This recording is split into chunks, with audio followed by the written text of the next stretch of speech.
tudo sobre leilão judicial. Nós vamos falar aqui de ponta a ponta uma operação de leilão judicial. Vocês vão entender como que a gente arrematou sem concorrência, as manobras que a gente fez no processo, várias situações aqui são importantes. Mas antes, deixa eu cumprimentar aqui meu amigo, meu sócio, Elton Fernando. Prazer, boa noite, meu querido. Boa noite. Como vai? Boa noite, Renan. Boa noite, pessoal. Tudo bem? Tudo certo. Tá, show de bola. Companhia agora sua aqui, nós vamos falar sobre muito conteúdo, vai ser pauleira. Então já falei até pra galera aí se preparar, que hoje o conteúdo vai ser pesado. E se atingir 300 pessoas, tem o sorteio do segundo Manual Smart. Meu áudio tá ok, gente? Dá uma olhada aí, porque pra mim, assim, a maioria do pessoal tá falando que tá tudo certo. Pra mim tá bom. Pra mim, o Fernando tá escutando meu áudio, eu tô escutando o dele, né? Então, show de bola. O pessoal falando luz de boate. A luz de fundo fica melhor aqui, para não ficar poluindo tanto a imagem aqui com as coisas. Quando a luz é de cima, vocês fica um monte de coisa aqui, meu escritório, né? Aí, para não poluir tanto, essa luz fica menor, que só fica mais focada em mim, beleza? Então, vamos lá. Ó, galera, primeira coisa, né, que nós vamos trazer aqui, né? Talvez muitos de vocês que estão começando, né, vocês tenham um certo receio do leilão judicial e normalmente costumam começar pelo leilão extrajudicial. E não é uma estratégia ruim, não, tá? O leilão extrajudicial, ele traz tanta oportunidade que, inclusive, a gente tem arrematado até mais no leilão extrajudicial do que no judicial. Embora a gente garimpe tudo. Quem tem conhecimento tem o leque todo na mão. A gente acabou de pegar uma casa agora, recentemente, né, Fernando? Com os tubarões, uma casa de 2 milhões e 500 por 1 milhão e 100.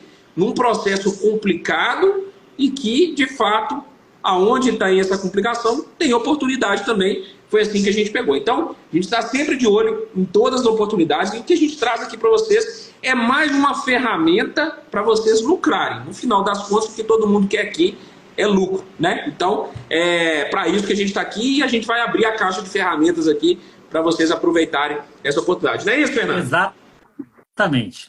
Né? Essa oportunidade que a gente vai mostrar aqui hoje foi uma aquisição da nossa SCP, um projeto que a gente fez ano passado, depois a gente migrou para o fundo de investimento, e o SCP é exatamente fazer a arrematação junto com os mentorados. Então, cada um fez ali a sua cota de investimento e a gente fica a par desse gerenciamento, de garimpagem, arrematação, desenrolamento e venda, desembaraçamento e venda, né? E essa é a oportunidade que nos trouxeram, foi os amigos lá da região, né? Exatamente. Essa é a grande, né? Antes de começar até a entrar no caso concreto, né?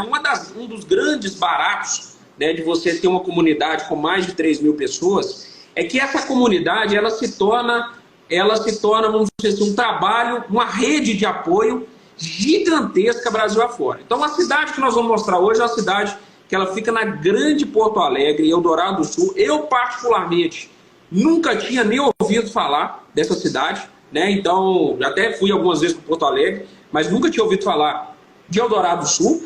E quem trouxe essa oportunidade foi justamente um mentorado, né? Um mentorado que é de lá, aliás, 2, né? Que na verdade foi o Guilherme e o Vianney, que são de lá, são da região e que conhecem o potencial da região e com isso identificaram essa oportunidade e trouxeram para que a gente fizesse a análise em conjunto. Então a gente fez a análise em conjunto dessa casa e eu vou mostrar alguns insights para vocês. E aí vocês vão entender, basicamente, como que é feita essa análise e como que a gente chega à conclusão pelo investimento ou não. O João falando que Porto Alegre não tem liquidez. Depende do imóvel, né? Nada disso. O que tem de venda em Porto Alegre é uma coisa absurda. Se tiver no preço certo o imóvel que tem demanda, vai ter venda, tá? Então esse julgamento seu aí, ele tá muito genérico, tá? Não, talvez você tenha experiência com os imóveis. Inclusive para os imóveis bem mais caros, né? A gente tem visto lá bastante imóvel acima de 1 milhão, acima de 2 milhões, e o negócio sai. Exatamente. Se tiver no preço certo, sai, né? Então vamos trazer aqui o imóvel aqui, ó. Deixa eu mostrar aqui para vocês o site do leiloeiro. A gente começa aqui pelo site do leiloeiro. Então, primeira coisa aqui, tá? Esse imóvel aqui é uma casa na cidade de Eldorado do Sul, é um condomínio, tá? Então vocês estão vendo aqui, ó. É um condomínio, chama Condomínio Náutico Pier, tá? Aqui, ó. Condomínio Náutico Pier, Jacuí. Ele é localizado lá na Martim Poeta, lá Eldorado do Sul.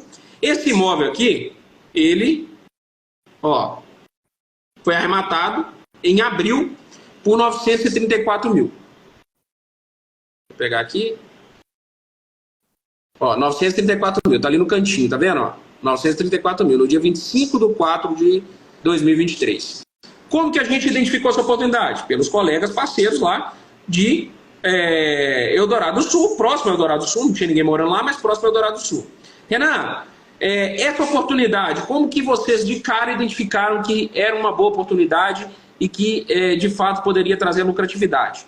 Fernando, quer falar um pouquinho sobre isso? Como que a gente faz essa identificação rápida, só de bater o olho? Pode bater o olho. Primeiramente, né, você considera ali a questão, a particularidade do condomínio. É um condomínio pier, né? Então, ou seja, ele é beirando o rio e a maioria das casas tem como se fosse garagem para barco, para você estacionar o seu barco, esse tipo de coisa. Então, é um negócio de altíssimo padrão, muito específico, ou seja, tem muita liquidez, porque muita gente quer esse tipo de coisa. E tem poucos, embora está proliferando mais condomínio nesse sentido lá, tem poucas oportunidades, né? E o que acontece? Esse imóvel especificamente já era de conhecimento lá da região, desses parceiros nossos lá, e avaliando exatamente essa questão, primeiro, uma casa grande, eu não lembro exatamente qual que era a área construída, um terreno gigantesco, um lugar maravilhoso de lindo. Então, quer dizer, pelo preço que estava ali, era um preço de terreno, particularmente. Analisando os autos do processo, a gente consegue chegar à conclusão ali, o executado esperneando e falando, olha, esse imóvel vale 4 milhões. Quando o executado fala que vale 4, ele vale 3. E a gente vende por 2,5. Então é basicamente essa conta. Então foi muito fácil de fazer avaliação nesse sentido, sabe? Exatamente pela questão do padrão. Falta o quê? A obscuridade lá. Como é que está a situação do imóvel dentro? Como é que está o padrão? Tem muita reforma para fazer. Então a gente sempre fica com esse receio para fazer a viabilidade econômica. Mas como estava saindo a preço de terreno, então fica muito simples. Se eu tiver que arrumar o imóvel inteiro, eu ainda tenho margem, né? Então era um negócio totalmente seguro ali. Exatamente. Inclusive, estou abrindo aqui algumas ofertas lá no condomínio, hoje, né? 2 milhões e 100, 2 milhões e 650, 2 milhões e 700. Eu acho engraçado ter o João falando aqui, essas generalidades, né? Imóvel de alto padrão tem liquidez, imóvel de baixo não tem, imóvel de ticket médio não tem, imóvel de baixo tem. Gente, não funciona assim, tá? Esse tipo de quadrinho, quem acha que vai investir no mercado imobiliário, fazendo um quadrinho e falando assim, médio tem liquidez, não, médio não tem, baixo tem, alto tem. Quem está investindo no mercado imobiliário dessa forma não tá mais perdido que segue tiroteio, tá? As coisas não funcionam assim, não. Obviamente, tem segmentos que são mais complicados, mas isso não quer dizer que não tem liquidez.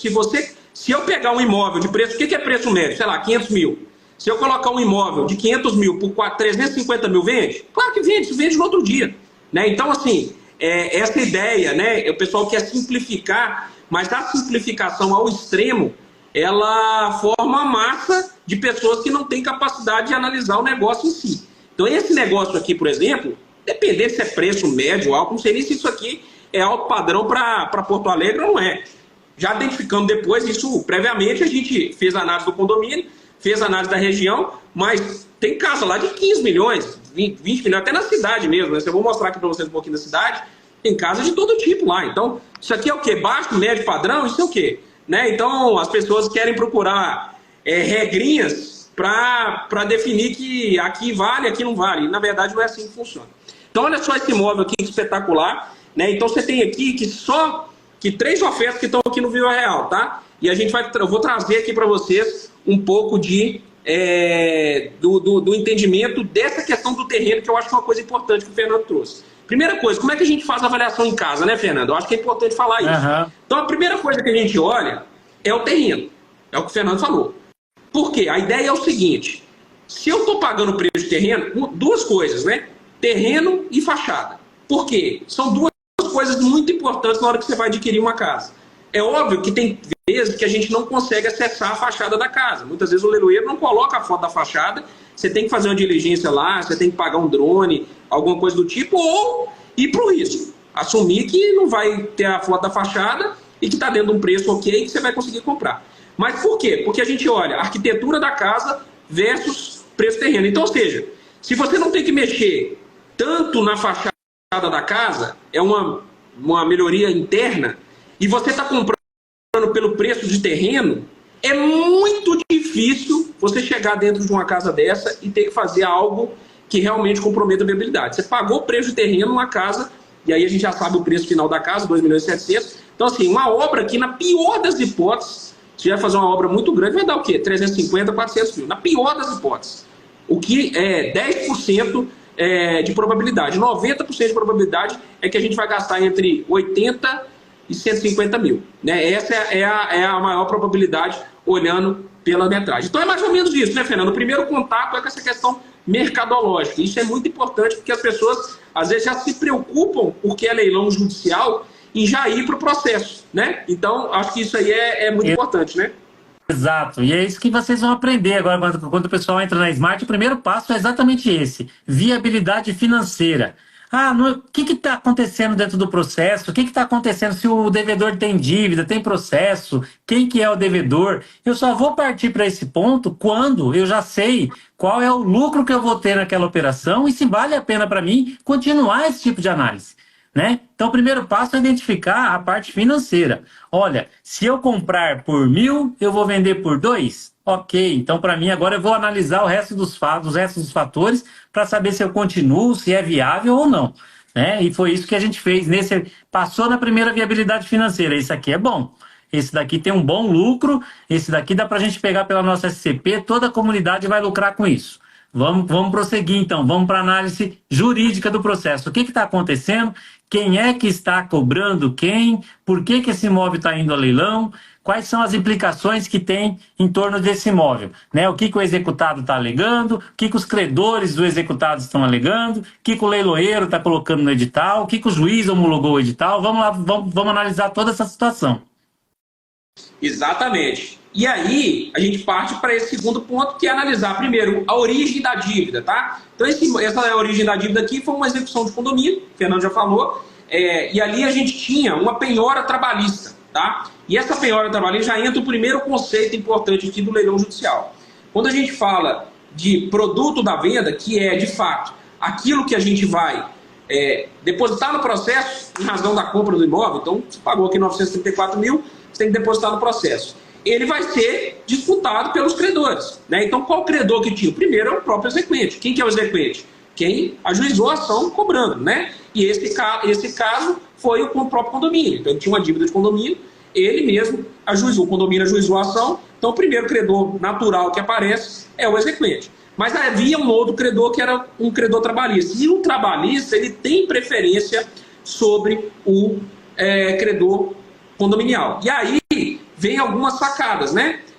Aí teve aqui, o Fernando até listou aqui, ó, teve um agravo do executado sem efeito específico, então ele tentou anular a arrematação no primeiro momento, né? Eu não lembro se foi antes da gente arrematar ou foi depois da gente arrematar. Foi antes, foi antes, então, né? até para poder trazer para o pessoal a dificuldade que de início já assustaria, e como de fato eu acredito que tenha assustado os demais concorrentes, tanto que nós arrematamos com lance único. Então, por exemplo, tinha esse agravo no tribunal do executado para fazer o quê? Pedindo a questão da avaliação do imóvel. Olha, avaliaram o imóvel lá em 1.900 e pouco, há 4 anos atrás, 3 anos atrás, eu não lembro exatamente o que tinha lá no processo, e o imóvel hoje valorizou muito, vale 4 milhões. Né? Então, o que acontece? Necessariamente o argumento do executado não era ruim. É um argumento sobre a questão de que, olha, a avaliação está desatualizada. O imóvel tem que ir para leilão por um valor maior. Isso também coloca uma pulga na orelha. Mas espera aí, como é que funciona lá? Como é a jurisprudência da nossa República Farroupilha, lá do estado do Rio Grande do Sul? Aí a gente fala com o leiloeiro, vem cá, você vai atualizar isso daí, você não vai? O leiloeiro pacificamente chamou para ele, né? Aqui no Rio Grande do Sul, a avaliação nem se corrige, a gente mantém. A avaliação menos de 2 anos, se eu não me engano, né, que tinha feito. A homologada avaliação menos de 2 anos, nem se corrige monetariamente, vai por esse valor. Então isso traz uma segurança nesse sentido. A gente tinha lá o quê? Consciência e conhecimento de qual era o entendimento do judiciário com relação a esse argumento que o cara estava falando. Então ele subiu para o tribunal tentando suspender o leilão por conta da avaliação, não teve efeito suspensivo, o agravo dele não foi julgado até hoje. Né? Mas, muito bem, combinamos com o leiloeiro, demos o nosso lance, lavrou-se o auto, homologou a arrematação. A segundo ponto que a gente tinha que analisar prioritariamente ali era a questão: qual era o valor da dívida do condomínio que estava sendo cobrado no processo? Porque, como todo mundo sabe, dívida de condomínio ele fica atrelado ao imóvel, é property rent, de natureza property rent. Então, independente de quem é o proprietário do imóvel, ele responde por essa dívida. Quando que a gente consegue se eximir disso, né? E aí entra um outro pulo de gato. Ali a gente tinha uma dívida, se eu não me engano, era de uns 600 mil, 700 mil de condomínio. O valor do nosso lance era de 934 e a dívida trabalhista era quase o mesmo valor do condomínio ou mais, eu não lembro agora, 600. De condomínio, na verdade era... Não, a dívida de condomínio era... não, é isso mesmo, a dívida de condomínio era 600 e o trabalhista era 600.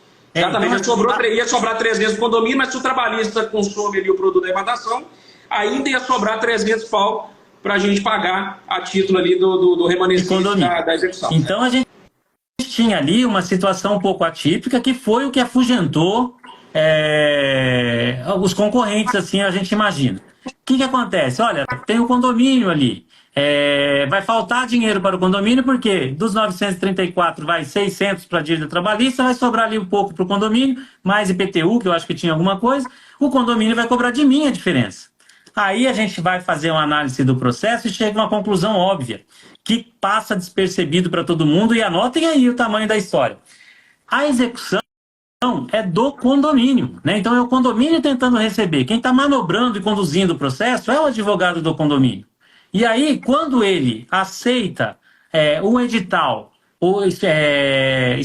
elaborado pelo leiloeiro e homologado, ou seja, o juiz pergunta para ele e todo mundo concorda com os termos daquele edital, que dizia que o valor da arrematação, os débitos de condomínio estariam subrrogados no valor da arrematação. O que isso significa? Que você arrematou e não vai se responsabilizar por aqueles débitos, independente se o valor da arrematação cobrir ou não cobrir.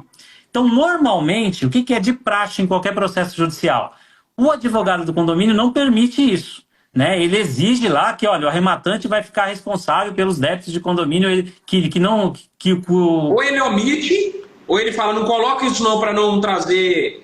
objeção. Para não afugentar a objeção, ou ele expressa e coloca lá no edital, olha, o arrematante é responsável pelos débitos que não forem quitados pelo produto da arrematação. Perfeito. Então, isso fica bem claro lá, para o arrematante não ter dúvida, né? Mas nesse caso aí, eles colocaram o inverso. Colocaram que o arrematante não seria responsável e homologado por todas as partes, né? Então o edital veio prontinho para a gente arrematar, né, Fernando? Exatamente. Então, quer dizer, não poderia depois o condomínio vir falar assim, olha, Fernando, agora você vai ser responsável pelo que faltou aqui de condomínio.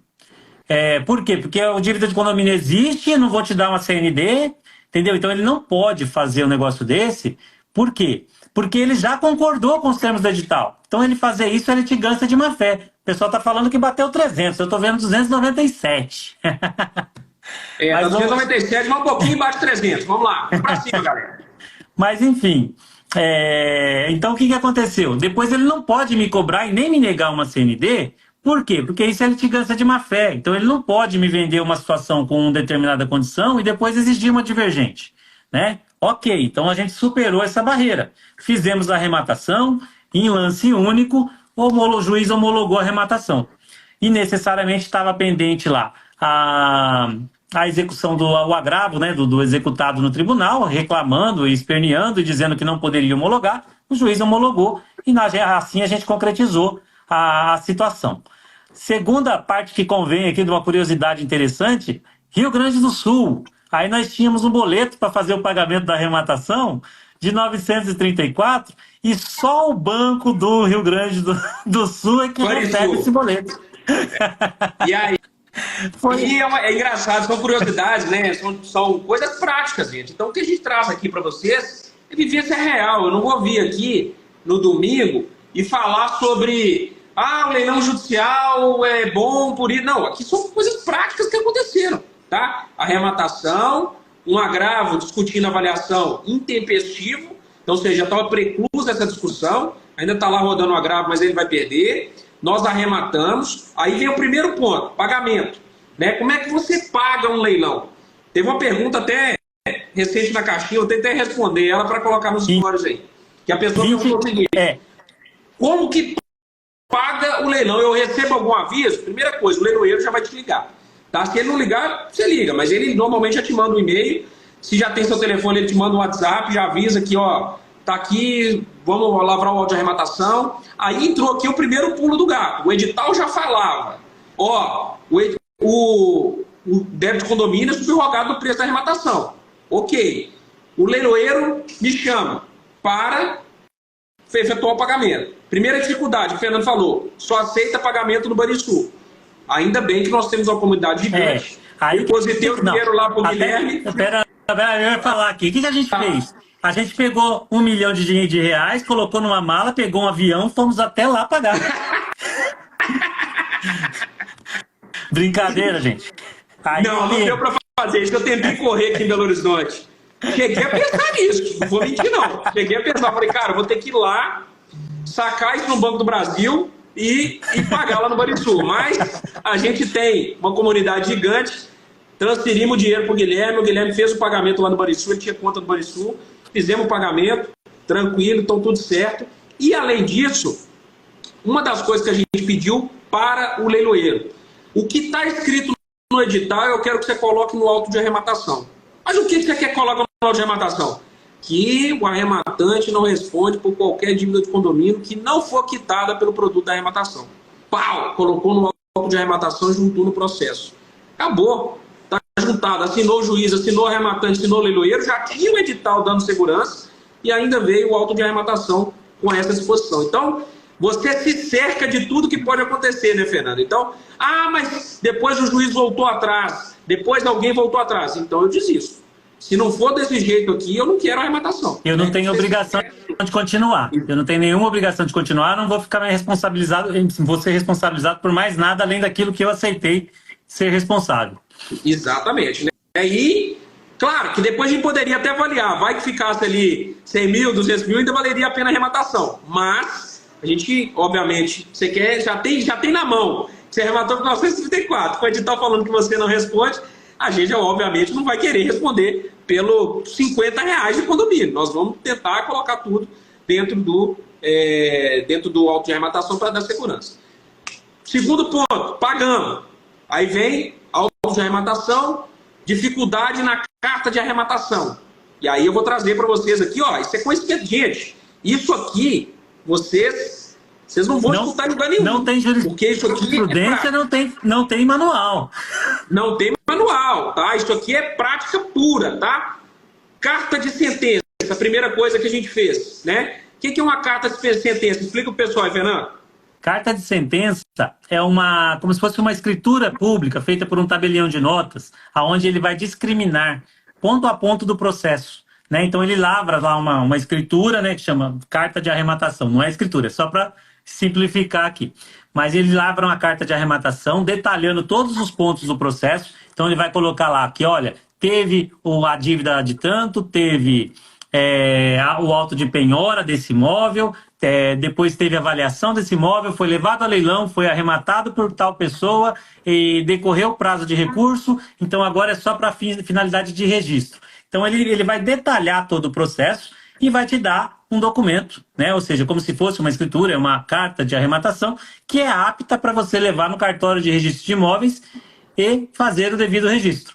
Essa carta de arrematação, carta de sentença feita pelo tabelião de notas, nada mais é do que substituir a carta de arrematação expedida pela vara do processo judicial. Né? Porque às vezes tem muitos processos e todas as varas são assim, atoladas de milhões de processos. A gente fala, pô, mas não anda, não dá nem para criticar. É muito processo, pouca gente. Então o negócio entra ali numa ordem cronológica e às vezes demora 4, 5, 6 meses para expedir uma carta de arrematação. Né? E a gente não tem o quê? O registro para poder dar andamento no restante. Então aí a gente procura um tabelião, faz a carta de arrematação, paga sim, normalmente em torno de uns R$1.000 por aí, às vezes menos, é por folha que se cobra. E com a carta de sentença, a gente providencia o registro. Aí depois só informa nos autos, olha, já registrei, não precisa, pode tirar da fila aí da carta de arrematação. Exatamente. Isso é importante porque essa carta de sentença, você tem uma vara muito lenta, você recorre à carta de sentença e acelera o seu registro. Por um acaso, quando a gente fez a carta de sentença, acabou saindo a carta de arrematação também. Mas se não tivesse saído a carta de arrematação, nada mudaria. A gente pegaria a carta de sentença e registraria na matrícula do imóvel a transferência da propriedade. Então, até dar o detalhe por que saiu a carta de arrematação junto com a carta de sentença que nós pagamos além, né? Porque a gente trabalha de todos os flancos, né? Então a gente, enquanto cobra a vara para sair a carta, a gente também acelera do lado de cá. Porque numa arrematação judicial, esse também é outra situação, eu não preciso só da carta de arrematação para registro, eu preciso também da emissão na posse. Então você vai cobrando os dois. Então você tem que ficar ligando na vara, pedindo, mandando e-mail, pedindo agendamento. Pelo amor de Deus, me ajuda aqui. Você tem que fazer o processo andar. É isso aí. Então a gente vai trabalhando em várias frentes. Já registramos imóveis com carta de sentença, tá? Então teve caso que realmente a carta de arrematação não saiu, a carta de sentença serviu para o registro e agilizou demais, porque você registra o imóvel e aí vem a segunda dificuldade, né? Porque se você não tem o registro do imóvel, alguns condomínios eles insistem em negar a entrada no imóvel. Então esse imóvel, por exemplo, já estava desocupado.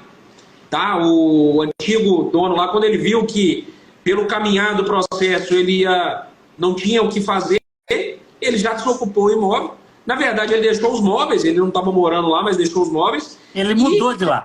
Mudou, né? E a gente só precisava entrar no condomínio para já começar o procedimento de entrada no imóvel, né? E a gente teve essa dificuldade com o condomínio. O condomínio ele não permitiu que a gente entrasse sem o registro na matrícula. E foi ameaça para cá, ameaça para lá. Acabou que depois com a carta de arrematação permitiram a nossa entrada, mas essas são dificuldades que às vezes você vai encontrar. De até ter que esperar o registro para poder tomar posse, para poder entrar no condomínio, porque o condomínio às vezes é muito rigoroso. Até por exemplo, para poder avisar a galera, esse foi um caso judicial, então saiu, por exemplo, o registro saiu, o jurídico do condomínio não permitia nosso acesso sem o registro, até porque tinha o agravo lá em cima, lá no tribunal. E aí o que acontece? Depois que nós registramos, ele continuou não permitindo, porque ele queria o mandado de emissão na posse, ele não queria deixar a gente entrar lá. Aí, isso é uma coisa que acontece muito com o pessoal que arremata na Caixa, que às vezes não tem o registro ainda e topa com isso com o condomínio. Né? O síndico fala, não permito, não sei o quê. A posse, ela não é do condomínio. Né? O imóvel é particular, o condomínio é responsável pelo todo.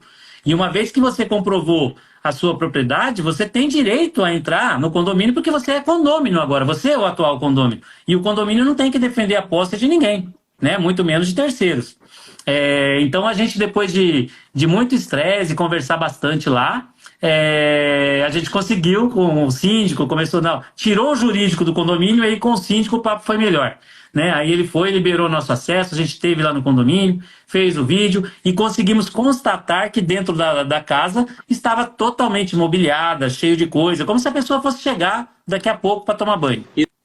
Exatamente. Aí o Welter está perguntando aqui, em qual momento solicito a carta de sentença ao cartório de registro e não a carta de arrematação? Primeira coisa, são dois cartórios, tá, gente? Não confundam, não. Você tem o cartório de notas e o cartório de registro de imóveis. O cartório de notas, ele, simplificadamente, ele nota fatos. Ele simplesmente relata fatos. Então, o que ele faz? Ele vai lá no processo e relata os fatos do processo. Ó, teve isso, teve aquilo, teve aquilo outro, teve aquilo outro, teve aquilo outro. Pronto, ele faz um documento e essa carta, eles chamam de carta de sentença, ela tem força de carta de arrematação, ou seja, ela pode ser levada a registro para transferir a propriedade para você. Ela substitui a carta de arrematação. Renan, quando que eu começo já a pedir a carta de sentença? Cara, já passou os 10 dias do auto de arrematação, que é o primeiro documento que é lavrado ali pelo leiloeiro, assinado pelo juiz e pelo rematante. Passou 10 dias. Percebeu que o negócio vai enrolar na vara, às vezes difícil, consegue falar, já vai no tabelião, pede para fazer uma carta de sentença. Por quê? Porque você vai trabalhar em paralelo, né? Então você não precisa ficar restrito lá na vara, no cartório da vara, para poder esperar a carta de arrematação. Às vezes tem gente que fica em 4, 5 meses puto porque tá ligando para a vara e não consegue a carta de arrematação. Cara, podia ter feito a carta de sentença, resolvido o problema. Fernando fez uma esse ano, né? Lá de Higienópolis, né? Higienópolis.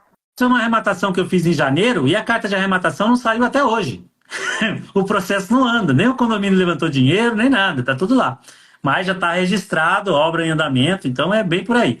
Agora, por exemplo, perguntaram aqui, em qual momento solicito a carta de sentença? Então é importante que tenha passado o prazo dos 10 dias, tem vários tabeliões que, para fazer a carta de sentença, ele exige, ele quer se resguardar, porque ele tem fé pública e ele também tem uma responsabilidade nisso. Tanto é que é um título apto a registro, por força de lei, da Lei de Registros Públicos, inclusive, que estabelece isso. Mas ele quer a certidão do cartório da vara do decurso de prazo, para dizer que, olha, já essa arrematação já é definitiva, já decorreu o prazo, ele precisa de uma certidão de decurso de prazo nesse sentido. Então, isso às vezes também não sai no processo. Então, tem alguns tabeliões que entendem, que falam assim, não, beleza, já entendi, ele entende do processo e faz a carta de sentença mesmo assim. Tem outros tabeliões que exigem essa providência. E essa providência você também vai depender da vara do mesmo jeito. Então, não adianta também atropelar. Às vezes, ligando na vara, a vara certifica o decurso de prazo, mas não emite a carta de arrematação, que poderia ser uma coisa feita até única, né? Exato. Enfim. O Hub Investidores está perguntando, os lotes filés estão sendo muito disputados e saindo a preço alto demais. O que acha disso? Olha, eu não vou falar opinião, eu vou falar fatos. Acabamos de pegar uma casa de 2,5 milhões por 1,1 milhão. Pegamos imóveis, por exemplo, tem um imóvel que a gente rematou ano passado, lá do lado de São Luís, São José do Ribamar. A casa vale 1 milhão, 950 mil deve vender, que já estamos até com propósito de 950 mil. Sabe por quanto que a gente pegou? 260 mil. Então, sem concorrência. Então, não é que está concorrido, é porque as pessoas não estão preparadas. A grande verdade é essa, né? Assim, tem muito pouca gente realmente preparada para abrir um site de leiloeiro e identificar a oportunidade. Essa é a grande realidade, tá? Você concorda comigo, Fernando? Basicamente, eu adoro aquele exemplo do João lá do inglês. Você entra numa turma para aprender inglês. Aí de cada 10, 4 sai falando fluentemente, 6 sai falando nada e falando que tá ruim o curso. Quem que tá errado? O método ou o aluno, né? Então, basicamente é isso. Pode entrar lá 1.000 pessoas fazendo cursos de leilão aqui, ali. Se você não se dedica, se você não se aprofunda, você não está qualificado. Você vai encontrar concorrência. Exatamente. O Marcos perguntou 5 vezes, a anulação da arrematação devolve dinheiro? Com certeza. Né? Inclusive, foi uma das coisas que a gente colocou no alto, falou o seguinte, ó, subrroga os débitos. Por que a gente fez isso? Porque se lá na frente o juiz muda de ideia, a gente ia falar, eu quero desistir e devolve meu dinheiro. Arrematação anulada, dinheiro integralmente no bolso, inclusive a comissão do leiloeiro, tá? Por que preferiram pagar 900 à vista e não financiar? Daria para ter parcelado aqui, 25% de entrada e 30 parcelas, tá bom? Por que a gente não fez? Porque essa arrematação ela foi cotizada com os mentorados, tá? A gente fez essa arrematação em parceria, tá? Com os mentorados. E aí não precisou.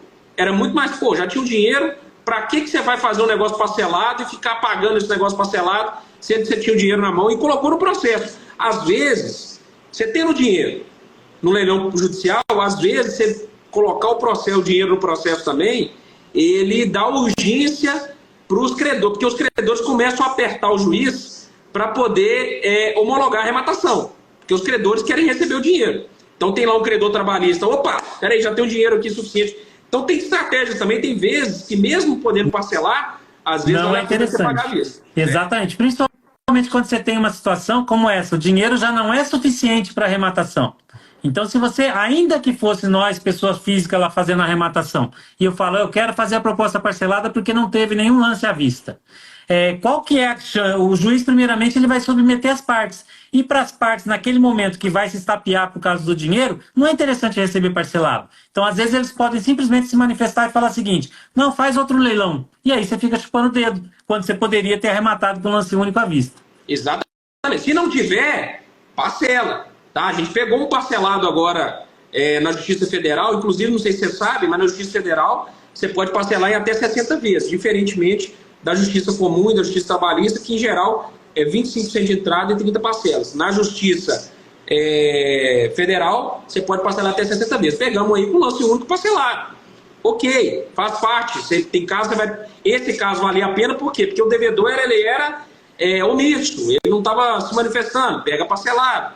Esse caso aqui já tinha um agravo. Opa, esse caso aqui tem o dinheiro, se não tivesse era parcelado, mas tendo o dinheiro, bota a vista que vai dar força pro processo e a gente vai conseguir pegar. Dito e feito, beleza? Bom, vou continuando aqui então. Vou passar para Próximo passo, emissão na posse. Passar o videozinho, né? Passar o videozinho. Passar a emissão na posse. Emissão na posse. Aí o que aconteceu? Fizemos um registro e não conseguimos fazer a emissão na posse porque não saía o mandado de emissão na posse no processo. Então, com muito custo, muita conversa, a gente conseguiu fazer o quê? Ir lá e conhecer o terreno, a casa, olhou lá por dentro, pelos vidros, pelas janelas, tá cheio de coisa. Então, quer dizer, a gente não pode simplesmente entrar, embora não tivesse ninguém morando, né? Não dá para chegar lá e tomar posse no peito porque estava cheio de coisas. Então a gente tem que se resguardar nesse sentido. Já vi pergunta aqui falando sobre essa questão das coisas. Aí o que a gente fez? Peticionou no processo, solicitando de novo a emissão na posse e pedindo perdimento dos bens para o juiz. Ou seja, se o executado não tirar as coisas dele no prazo de 10 dias, para o juiz decretar o perdimento de bens. Isso é baseado lá no artigo, acho que é 1385 do CPC, se eu não me engano. Não me recordo aqui agora. Então a gente fez esse pedido, normalmente a gente faz, mas assim, não é sempre que isso funciona. Normalmente o juiz simplesmente ignora, deixa quieto, você continua com um problema ali. Enfim, saiu o mandado de emissão na posse, sem nenhuma menção ao perdimento de bens. E aí o que acontece? A gente falou, e agora? Vamos lá tomar posse, né? O que vai com o oficial de justiça? O oficial de justiça faz o relatório de tudo que está lá e depois a gente resolve isso no processo. O importante é a gente tomar posse do imóvel. Nesse mesmo tempo, aconteceu lá uma enchente absurda, subiu o rio, não lembro o nome do rio lá, o rio subiu. É o rio... Peraí. Jacuí. Subiu o nível do rio, ninguém mais acessa o condomínio, a não ser de trator ou barco. Enfim, e aí foi legal, porque o que acontece? O rio subiu tanto que o nível da água chegou na porta da casa. Não chegou a entrar na casa, mas chegou na porta. E aí, quando o oficial de justiça agendou com a gente de fazer a emissão na posse, chamamos lá os parceiros, o Guilherme, o Vianney, e agendou com um trator para poder levar até a casa, o oficial de justiça e eles. O Renan abriu uma live na hora. Olha aqui, emissão na posse ao vivo. De trator. De trator. E muito bem. Foi engraçado. Aquela ali foi histórica mesmo, porque tiveram que entrar literalmente trator, andando o condomínio inteiro até chegar na porta da casa para tomar posse. E aí, tomamos posse da casa, né? Tinha os móveis lá e depois ele retirou. Depois vai falar um pouquinho sobre esse agendamento de retirada. Mas eu vou mostrar um videozinho aqui para vocês. Vai ter o sorteio do livro, tá, galera? Pode ficar tranquilo. O Marcelo falou que o índice da Justiça Federal é diferente do índice da Cível. Sim, na Justiça Federal está tudo atrelado a Selic. Na Cível, normalmente é INPC, que é a tabela prática ali do tribunal. Normalmente é calculado pelo INPC, beleza? Deixa eu colocar aqui. Espera aí.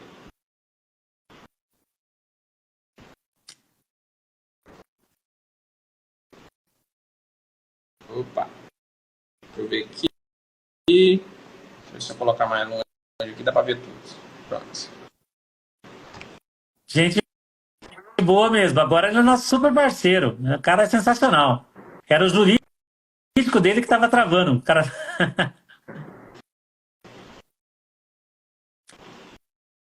Olha que legal a casa. A casa tava impecável, cara. Assim, essa casa... Você tá vendo aquela casa de 2 milhões e 100 lá no condomínio, né? Muita gente, às vezes, vai fazer uma análise financeira e olha e fala o seguinte: opa, tem casa de 2 milhões e 100, então eu vou colocar 2 milhões para vender rápido.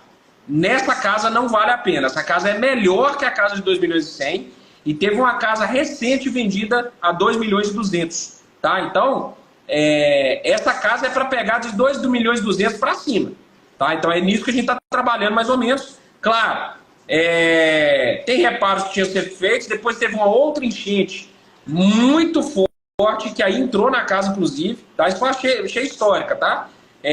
Acho que nunca tinha tido, ou tinha dezenas de anos que nunca tinha acontecido isso. Então, a gente precisou fazer um reparo na casa, e aí aproveitamos, inclusive, para qualificá-la, para melhorar. Falou, já que vai mexer lá, para limpar, para fazer algumas coisas, alguns pisos ficou danificados, então vamos colocar ela num patamar que a gente consiga vender ali a 2 milhões e 200, 2 milhões e 300, tá bom? Ó, olha que bacana. Isso aqui, por exemplo, não tem nas outras casas. Esse piso superior aí, ó. A Lisa até me falou o nome disso lá no sul.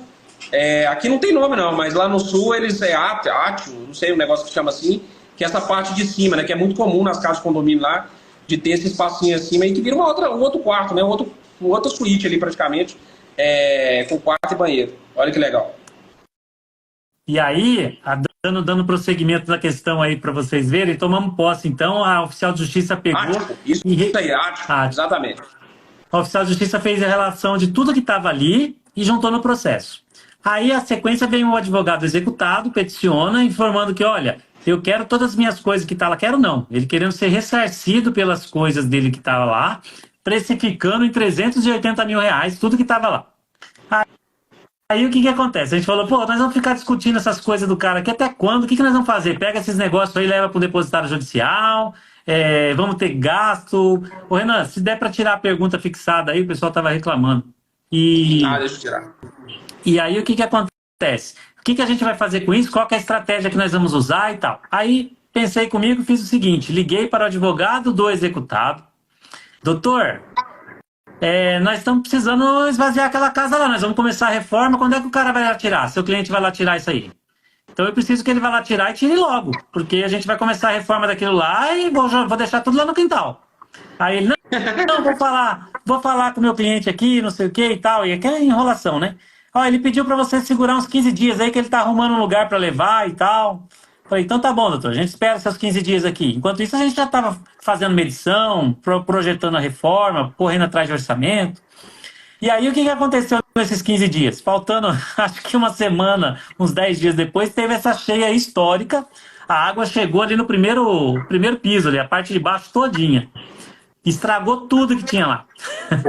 Foi assim, foi um negócio que até assustou a gente. Aí, na sequência, o que aconteceu? Quando foi baixando, baixou a água, restaurou, todo o condomínio foi alagado, né, e tal. Aí o próprio condomínio providenciou ali a questão da limpeza, da restauração do condomínio e disponibilizou lá caçambas para colocar o entulho, as coisas que não se aproveita mais, esse tipo de situação. Aí entrei de novo em contato com o advogado do executado e falei, olha, a gente precisa, quer dizer, as coisas que estão lá dele estragou tudo, eu posso colocar tudo nas caçambas lá? Tenho caçamba lá de graça, não vou ficar esperando ele para depois ele deixar essas coisas lá e eu tenho que pagar caçamba para tirar. Então ele tem até sexta-feira para tirar tudo aquilo lá, o que ele quiser. Senão eu vou jogar tudo na caçamba, independente do que estava sendo tratado lá no contrato, lá no processo. Então isso foi uma negociação externa com o advogado. Não, você vai ter que correr atrás depois. E era fácil para a gente justificar exatamente em função da enchente e tudo mais. E aí o cara correu atrás e falou, não, sexta-feira a gente está chegando lá com os caminhões e ele quer levar as coisas dele. E aí a gente mandou nosso parceiro, né, o Vianney, foi até lá acompanhar. E eu, Vianney, é o seguinte, não, a segunda parte aí não foi com o oficial de justiça, tudo com nós. Por quê? Porque nós já tínhamos a emissão na posse, a posse já era nossa. Então agora o que a gente ia ceder para ele, a gente mesmo registra. E o juiz estava pouco ligando para isso também. Ele estava entendendo lá no processo que ele nem se manifestou, nem tomou partido nisso daí. Enfim, aí foi lá o Vianney para registrar tudo isso. E o cara chegou lá com os ajudantes dele, doido para querer tirar pia, tirar tudo e não sei o quê. O Vianney, não. Você vai tirar só o que tiver solto e o que eu deixar aqui. Aí liga o advogado. Ô, ele não tá querendo deixar tirar tudo, doutor. Ele tem que tirar as coisas dele. O que ele vai depredar a casa, não. A casa é casa. O que está fixo na casa vai ficar na casa e o senhor discute lá no processo. Aqui, hoje, ele vai levar só o que tiver solto. Que, ou seja, não foi muita coisa, mas o cara encheu lá, acho que 1 ou 2 caminhões de tranqueirada e saiu. Tem até um vídeo bonito desse daí. Tem um outro vídeo aqui e tem a calculadora. Eu estava preenchendo a calculadora aqui enquanto você está falando para mostrar para a galera a rentabilidade desse imóvel, né? Quanto que vai dar de lucro, percentual, né? Porque também tem o percentual. Deixa eu ver aqui. Aí. Mas assim, para trazer para vocês esse conteúdo de que, tipo assim, um leilão judicial e a parte jurídica de qualquer leilão, seja extrajudicial ou do judicial, ela é coadjuvante. Ela anda junto, anda. É uma coisa que qualquer pessoa, sendo advogado ou não, pode aprender, pode fazer. Mas o desembaraço de qualquer arrematação, de qualquer operação, ele depende muito mais desse tipo de estratégia, né? De como é que você faz na prática.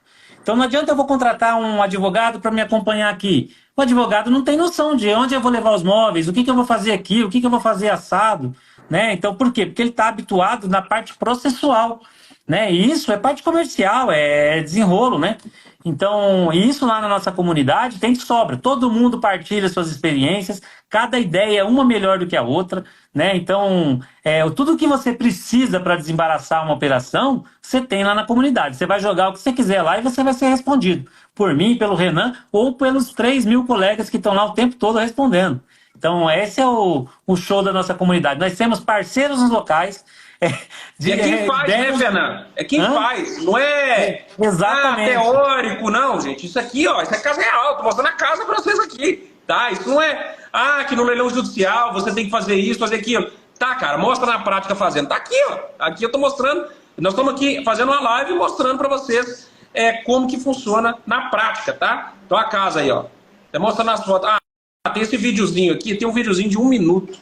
Esse aqui é o grande. Esse aqui eu já passei ele acelerado. Peraí. Esse aqui, ó. É de 1 minuto e pouco.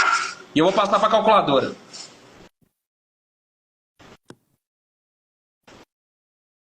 Exatamente, Jefferson falando. Parceria que faz o negócio aumentar. Sem essas parcerias você não consegue. Você fica travado em poucos negócios, né? Você ganha menos, você resolve menos, você aprende menos. Tudo é menos, né? Aí, ó. Ele é em cima. Esse vídeo já é rapidinho. Ela já tá acabando, já tá na metade. Olha que bacaninha.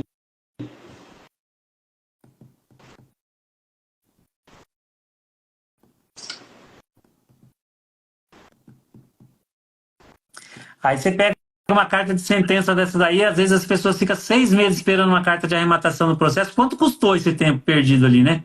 Entendeu? Aí você tem a informação aqui de graça. Você está do lado de quem faz na prática e que vai te dar essa dica.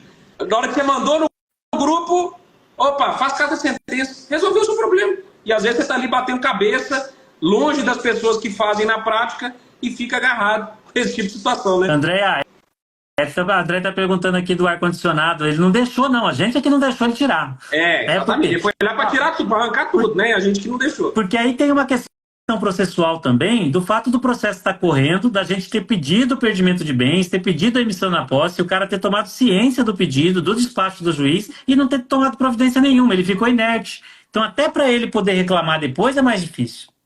Exatamente. O Thiago perguntou, fez uma questão legal, que eu até falei, quem vai perguntar isso? O Thiago perguntou aqui, e a questão da enchente vai atrapalhar a liquidez? Isso é uma boa pergunta, tá? Deixa eu mostrar aqui para vocês, até, eu vi aqui, ó. Opa. Deixa eu mostrar aqui o Dourado para vocês. Depois eu vou passar para a calculadora. Opa, aqui. Ó. Dourado é aqui, tá? O condomínio tá aqui. Eldorado, ela tem uma valorização muito forte. Depois a gente estudou tudo, né? Até para decidir ali o posicionamento da casa.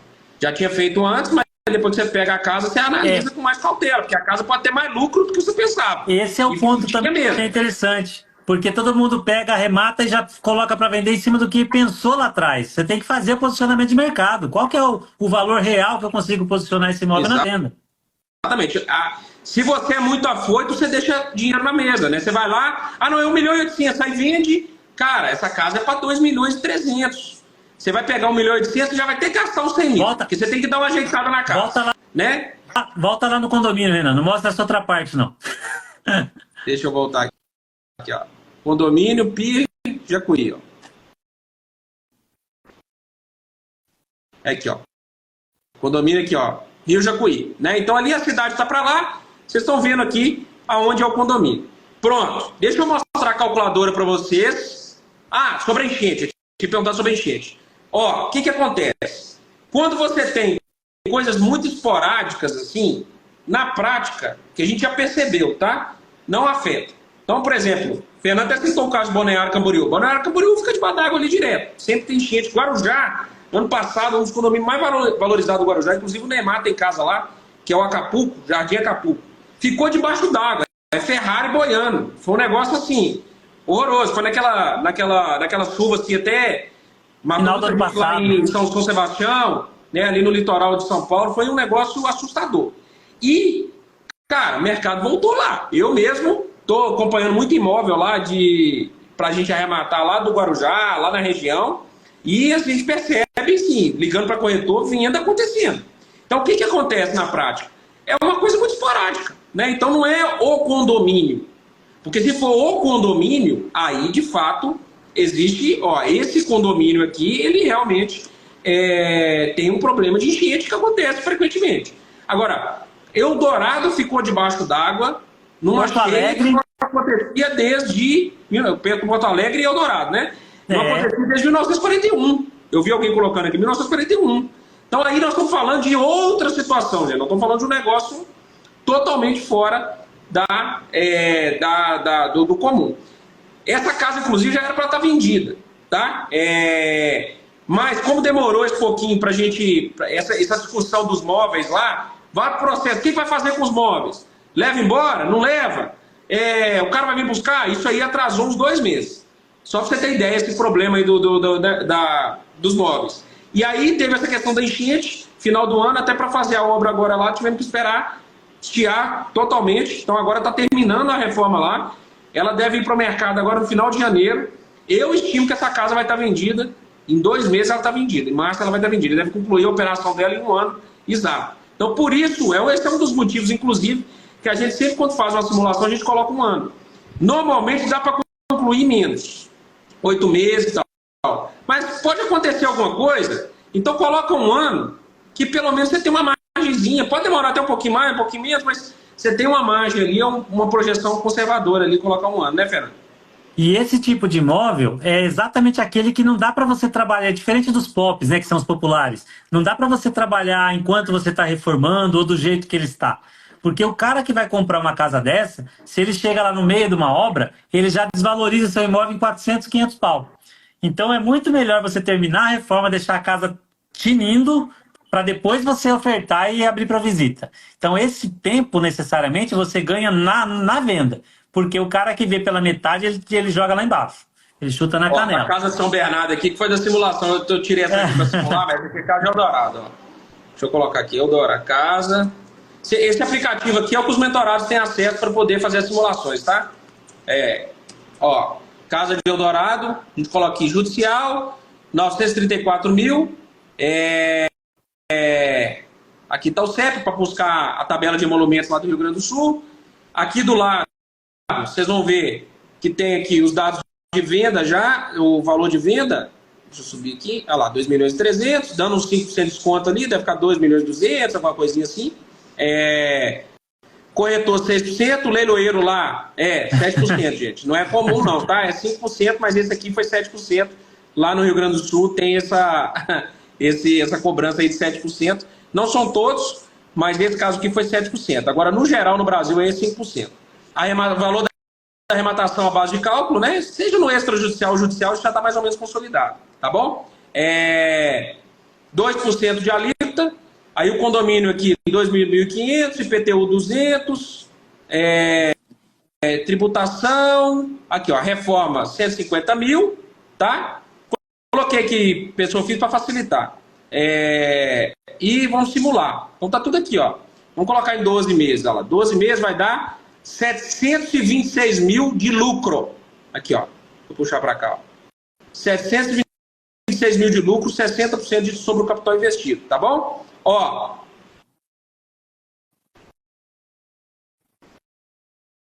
Abraço pro nosso amigo e advogado Guilherme Wittek. Esse é o cara que tocou toda essa operação de lá, ó, nosso parceiraço de lá. Menção. Esse Fernando Albino, Fernando, me desculpa, cara, mas vou ter que te falar. Toda live ele entra com esse negócio de 4 anos que ele ficou, cara. Fernando arrematou mais de 100. Eu já tô com 70 arrematações, mais de 70 arrematações.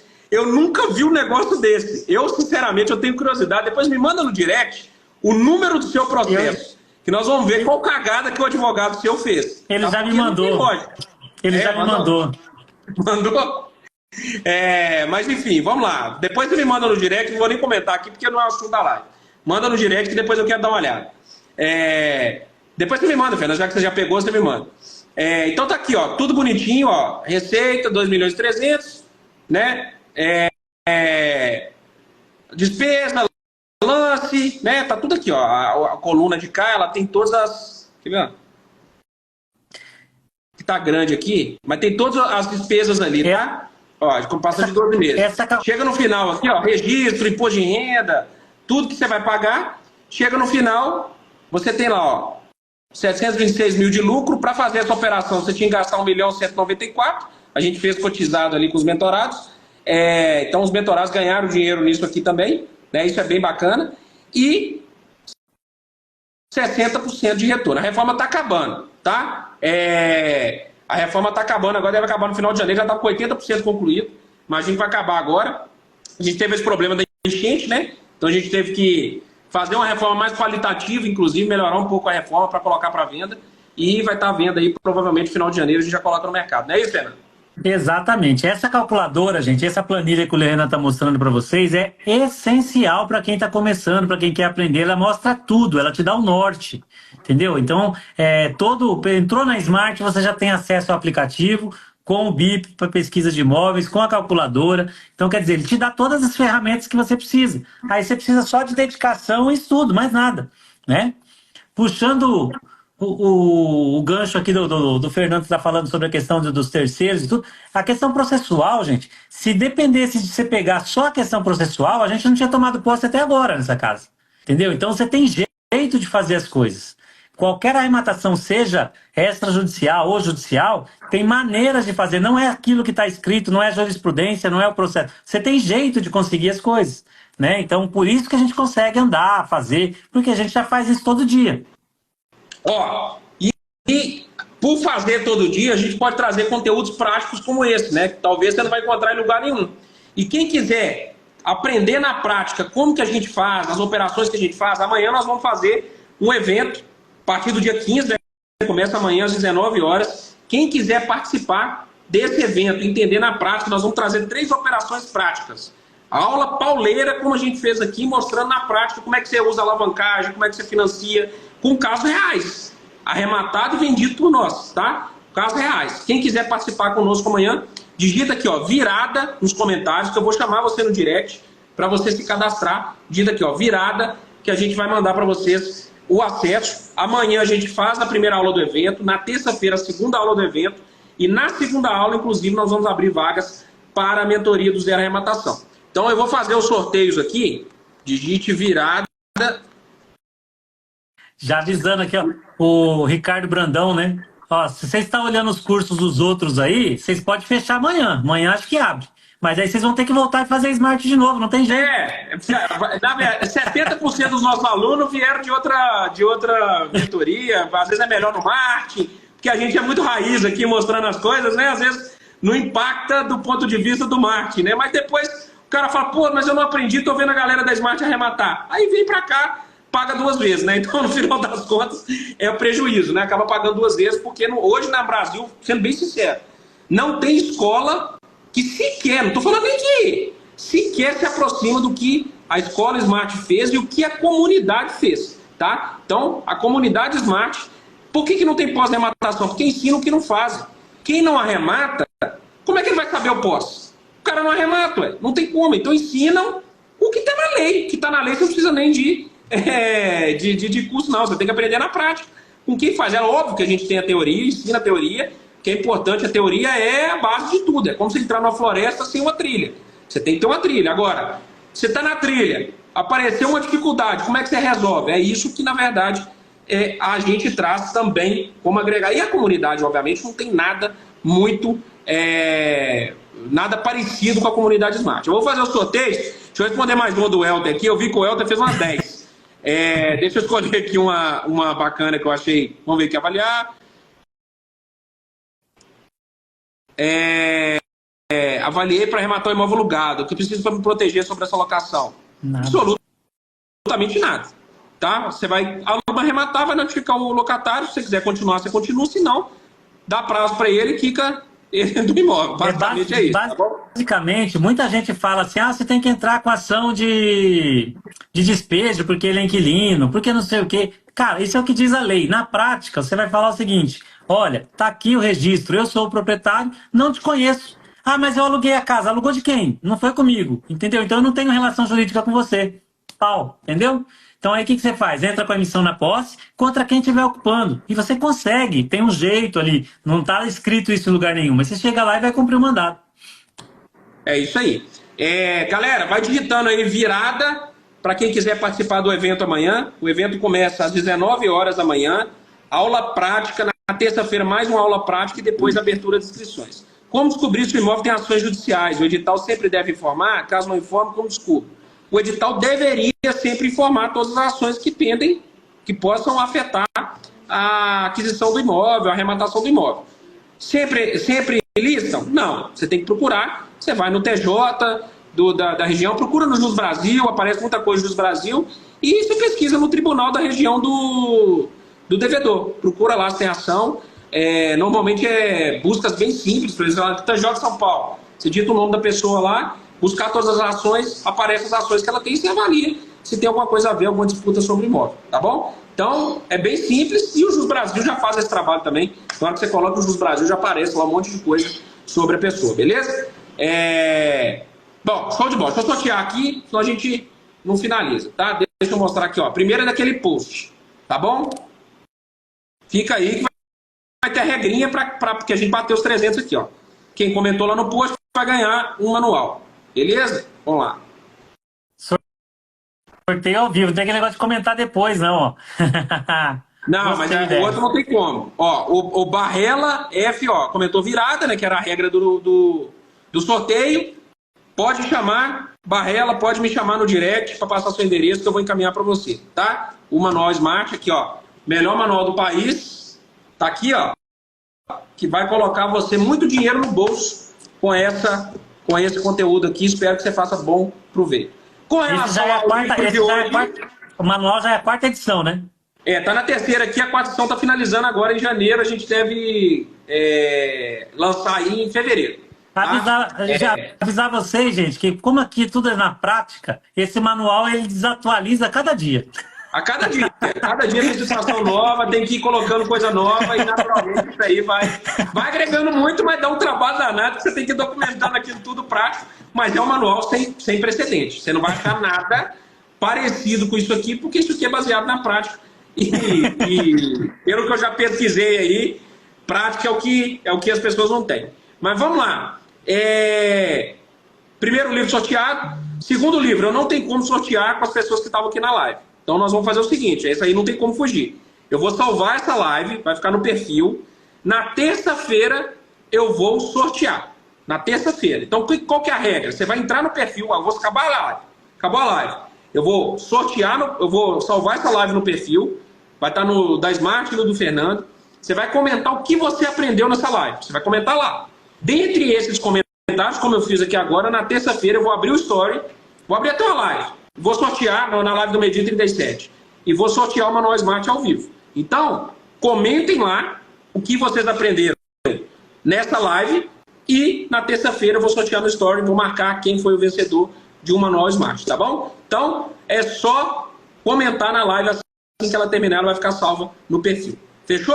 Ó, live prática, gente. Trazendo aqui um conteúdo, mais de 60% de rentabilidade, 700 mil. Renan, mas isso é muito dinheiro. Realmente, aqui foi uma cotização com os metorados, a gente fez. Dá para fazer isso com o menor? Dá para fazer em qualquer segmento, a regra é a mesma. Você vai analisar, claro, dentro do segmento você tem que analisar o público, analisar o que você vai fazer, as intervenções que você vai fazer no imóvel. Provavelmente não vai ser uma intervenção como a gente fez aqui. Essa intervenção aqui foi potencial do imóvel, a gente colocar ele no mercado para ter uma alta liquidez, vender rapidinho. Então, e teve esse problema da chuva, a gente foi e tomou essa decisão. Talvez no imóvel de menor padrão, Minha Casa Minha Vida, você vai fazer o básico ali, a pintura e colocar para venda. Então vai depender, a estratégia depende de cada imóvel, mas tudo que é feito, tudo que a gente falou aqui, ele pode ser feito no imóvel baixo valor, no imóvel de médio valor, no imóvel de alto valor. Esquece essa bobagem de que não compre médio valor que não tem liquidez. Compre, isso não existe. Se você colocar o imóvel no preço certo, ele vai vender. Tá? Então, preço abaixo. Colocou abaixo do valor de mercado, o imóvel é de boa qualidade, você vai vender. Então, esquece isso. Tem oportunidade de todo nicho, é só saber trabalhar. Aí vem a inteligência imobiliária e como você trabalha esse imóvel dentro do mercado. Tem muita bobagem aí na internet, então tome cuidado com essas coisas. Porque construtora só vai fazer o pessoal quer fazer quadrinho, né? Marca igual o jogo da velha. X, aqui não, aqui. É assim, por isso que depois. Construtora só vai construir MRV, prédio popular e alto padrão. Médio ninguém mora. Ninguém constrói. Não tem prédio, não pode construir médio padrão porque não tem liquidez. Imagina, a construtora vai levantar um prédio médio padrão que não tem liquidez. Então, é cada bobagem que a gente escuta. Infelizmente, isso vai sendo difundido aí na internet. Mas, enfim, faz parte, vocês estão aqui, estão aprendendo na prática como é que funciona, beleza? Ó, galera, valeu demais, muito obrigado, Fernando, muito obrigado por mais uma live aí, foi um conteúdo prático, super top. Quem quiser participar da virada milionária, é só digitar virada aqui, tá? Digita virada que eu vou te chamar no direct, e essa live vai ficar salva para quem quiser comentar o que aprendeu na live e participar do sorteio do Manual Smart. Fechou? Um abraço, galera. Valeu. Fernandão, mais, gente. Um abraço, meu querido. Tchau. Boa noite. Tchau.